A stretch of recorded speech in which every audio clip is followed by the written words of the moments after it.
If I'm truly being honest, the first thing I'd tell myself is own who you are. That life's lessons are not definite and straightforward.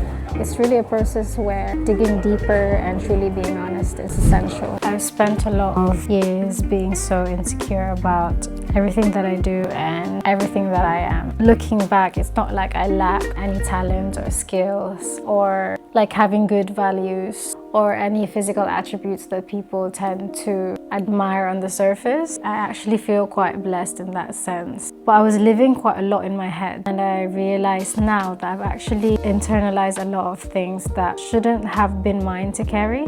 You know, I was actually very confident as a child. I remember I was so proactive with extracurricular activities at school, not just academically, but also with sports and most especially performing arts. And I was actually trying to understand it recently because as I gotten older, I've actually become the opposite. But looking back, I was 12. I remember I was just so focused with going after what I'm interested in. I didn't really think about anything else. So when I joined competitions, I was focused on how to make the drawing look more realistic, or when I'm doing creative direction, I was focused writing scripts, building characters, and deciding who would be best to play that character. I was so engrossed about all of that I didn't really have time to think about anything else. As I became a teenager, obviously things changed. I guess at that stage you become more critical with yourself, and other people get a lot more critical about you as well. At the time I didn't understand that, you know, not all comments are true, and it's crazy to say that out loud because it should be obvious, but when it's happening to you, especially at such a young age, it's easy to take it personally, and I definitely didn't have the capacity to see the difference. There's constructive criticism, and there's also comments that are mostly coming out from insecurities. I understand it now because I definitely have moments over the years where I felt like that too. Sometimes I say things out of insecurity and not necessarily that there's something wrong with what they're doing. That's why it's really important to also like retrospect and ask yourself when you get in that moment to see why you feel that way about something. You just don't know what people are going through, so don't take those comments personally and stop you from doing what you truly want. I'm saying that because I definitely spent a lot of years not pursuing the things I really like to do because I let other people's comments stop me from doing what I like. So because of those comments, I played small over the years until eventually I actually forgot what I'm capable of. And I've also lost the opportunity to get better at things I'm passionate about because I stopped doing the things I wanted to do. And I'm saying this because I don't want people who are also currently going through things like that to waste time. It's obviously good to be open-minded as well with what other people say, but don't take every comment personally. Regardless of what you do anyway, regardless if you pursue your dreams or not, there's always something people say or comment about you because they don't understand. Like for example, with my social media, especially in the beginning, people will judge and think like it's embarrassing or cringe to do it. They don't understand the vision because they don't have the capacity, the skill, or the talent to be able to make that vision into a reality. So that's why it's easier for them to judge from the outside and say all of these comments because they don't have the same passion as you and they're not living that life. Also, it's not just the comments. Sometimes people knowingly, unknowingly do things as well. Like for example, they would look at you a certain way or make you feel like uncomfortable. Not necessarily because you've done something wrong. Most of the time it's because something has triggered them. Maybe there's something that they saw in you that awakened a lack in themselves. So that made them feel uncomfortable, which in turn makes them do things or say things that makes you feel uncomfortable as well. Probably have insecurities that they don't know how to deal with or aware of, so they tend to like deflect that onto other people. But yeah, if you're experiencing something like that, try not to take things personally, especially if you haven't really done anything wrong to those people. It's mostly not about you and more the struggles that they have within themselves.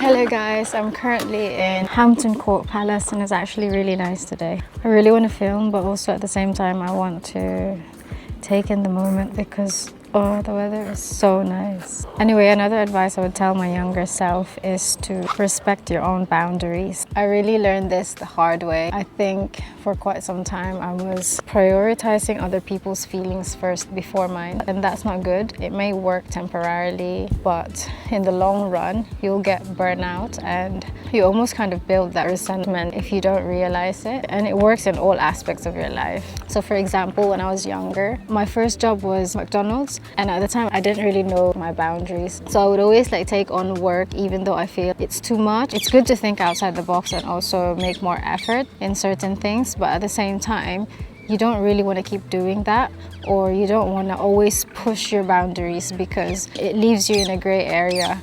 It definitely made me confused, and also it can turn into a habit. That's definitely what happened to me. For example, when I was younger, when I worked in McDonald's, although at first it was okay for me to do certain things or do more for the team, in the beginning as well I had more capacity because it's my first time and I really want to learn. Obviously I would do my best because it was my first job, even though looking back now it's not that deep, but at the time I would do more than what I should be doing for the job, and I really enjoyed it because I can see the benefits it had for me and for others. For example, I didn't have to clean every hour. I didn't have to clean the floor as much as I did, but I did because it just created a better environment for everyone, a cleaner environment. But then it became a habit. I kept doing it, even on days where I had a lot on, or for example, I had to cover someone. When I first worked in McDonald's, for example, I was working on the drive-thru, and sometimes people might call off sick, so I needed to cover someone in the till, for example. But when it's quiet, even though I'm covering both sides, I also, out of habit, still clean those areas, even though I feel I've reached my capacity. And because I didn't know my boundaries and I didn't know how to communicate it, I kind of just got on with it. With that, people got used to me cleaning and they expected me to do that as well, as if it's actually my job to do that. And then because I keep doing it, it made other people lazy to do it. So everyone became reliant on me on that. And I became unhappy because I felt overworked. So that's why, in that sense, not just with a relationship, but every aspect of your life, it's really important to know where your boundary lies and communicate that with people. And if they don't understand, it's okay. Initially, when I first started learning my boundaries and communicating that with people, I found it really hard when people don't understand or respect it. I spent a lot of time explaining it to them, but it doesn't matter if they don't understand it. It's not on you, it's on them. As long as you're being respectful about it, it really doesn't matter, and it's not your job to make them understand. Because even if you tried your best, people can only understand what they want to understand and at the level that they can understand. If you really want to, if it's someone that you really care, try and have that conversation with them to help them understand why you have certain boundaries. But if you've done it so many times, there's only so much you can do. You can't keep explaining yourself. You're just literally wasting your time. You need to spend that energy focusing on the boundaries that you're actually protecting and not explaining it to people that don't understand it. And everyone has different standards as well, and everyone has different perspectives. So prioritize what works for you. And I'm not saying it selfishly. Obviously, for example, with your friends, maybe you're going through something and they want to invite you to an event, for example, or maybe it's a birthday or an important event to them. It's good to have boundaries, but also try to consider other people, but don't overstretch yourself. You need to be able to find balance. What's important for you now? Do you have capacity to maybe do something for them while still holding your boundaries? For example, sometimes I have days where I have a lot on, but then sometimes we can come at it emotionally that we just think we don't have time. But look at the things that you have on that day as well. Which one is priority? And is there something that you can move another day? So maybe you have the capacity for them. So you just need to know your boundaries, but also know what your priorities are.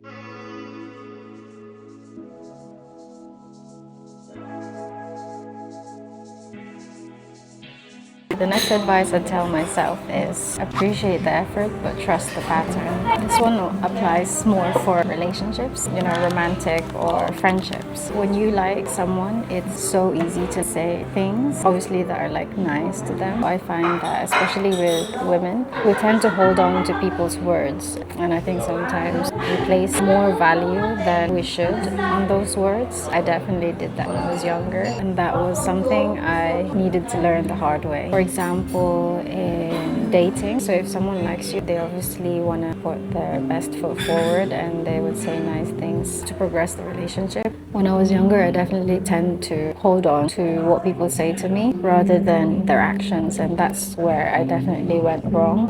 Words, it's so easy to say things, but you need to be able to see if they're consistent with that as well. How they portray themselves in words, is it consistent with their actions? When they present things to you or when they say things to you, do they say it out from wanting, like, I want this relationship to be this? You need to also be able to pick up on those things, because you need to see if they actually truly understand the implications and what needs to happen with what they want. Obviously, give people a chance to show what they're saying, but also be observant with what they're doing. When I was younger, I put a lot of people on pedestal, and most of the time I place more value on the potential I see in them rather than what they're actually showing me. Just because they've done nice things to you, you don't have to commit to something to them. Appreciate it, but don't feel you're obliged to do or commit to something with these people. Remember that you have the choice whether you accept these things or not. At the end of the day, it's on you. It's what you allow in your life, because you need to be able to see patterns within yourself as well, not just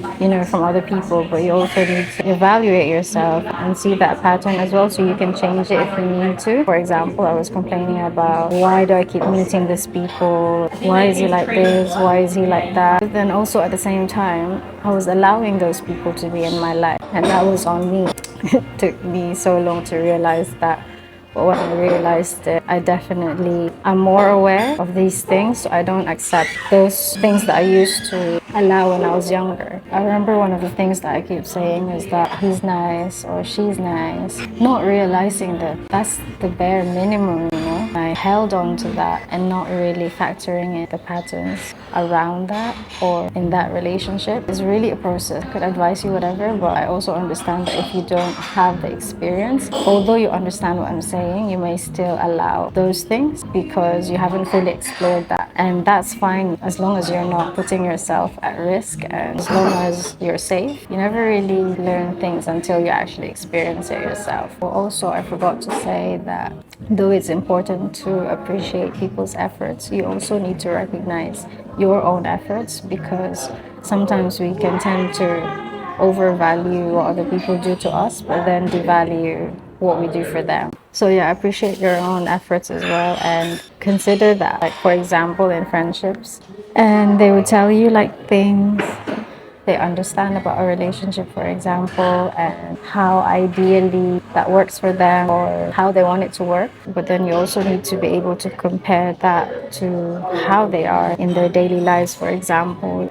How do they manage their time? What do they prioritize? How do they manage conflicts?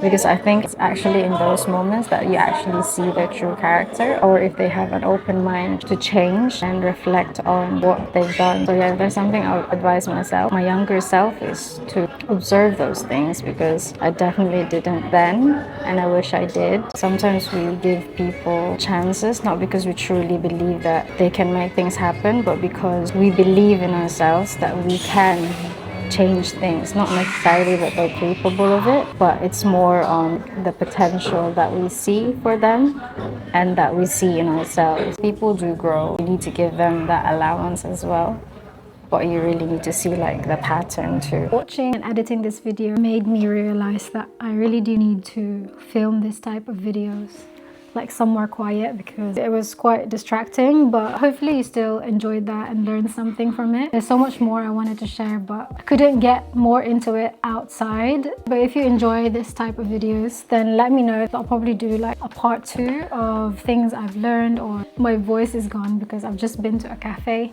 called Zega. I've noticed that there's quite a lot of people queuing up lately there, and I found out that they're queuing for the cinnamon roll, and I tried it today and it's actually really nice, but it was quite big, so I couldn't really finish it. It's sunset now, by the way. The light is going to my face, so I need to move a bit when it's sunset because look at that lighting. Hello, can you see the sunset in the background and my daughter doing gymnastics? Hello.